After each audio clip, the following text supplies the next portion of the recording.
साडा और चौधरी वजाद साहब का रिश्ता इंशाअल्लाह एक कबर दे दाने तक चलेगा। असी ये तुहाडे सारे नाल वादा करने कि चौधरी वजाद साहब की क़यादत असी इस इलाके नूं इंशाअल्लाह ताला और तरक्की की तरफ लैके जावांगे।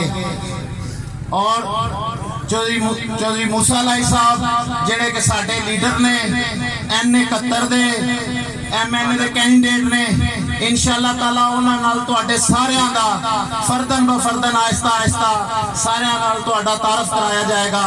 इंशाअल्लाह तुहाडे दरवाज़ियां तक आवांगे। मैं ते चौधरी मूसा लाई साहब तुहाडे घर दे बूहियां तक आवांगे, तुहाडा बूहा खड़कांगे, तुहाडे नाल मुलाकात करांगे और इन्हों इंशाअल्लाह इस हल्के चो के आने वाले इलेक्शन कामयाब करांगे। वफा करोगे वफा करेंगे, जफा करोगे जफा करेंगे।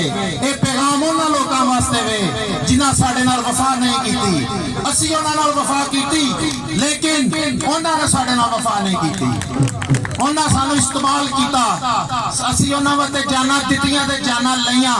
असीं उन्हां वास्ते 302 दे पर्चे ले। साडे बंदे अज 25 साल बचे, साडे बंदे इश्तिहारी और सिर्फ इन्हां दी वजह नाल इन्हां सानू नफरत और खून दे सिवा कुछ नहीं दिता।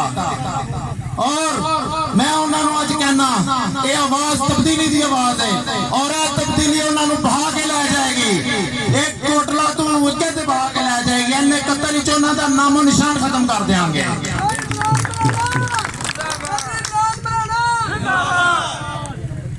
और ये मैं तुहाडे कोल इजाजत चाहांगा क्योंकि मेहमान आए ने। तुसीं चौधरी वजाद साहब नूं, चौधरी मूसा लाई साहब नूं सुनना चाहते हो और असी इंशाअल्लाह उन्हां दी क़यादत विच मुतहिद हां। चौधरी नईम रजा साहब साडे भाई ने, चौधरी शहद रजा साहब साडे भाई ने। एक काफला इंशाअल्लाह असी एक मिल के चलेगा। असी मिल के चौधरी वजाद साहब नूं इस हल्के च मजबूर करांगे। अस्सलाम वालेकुम।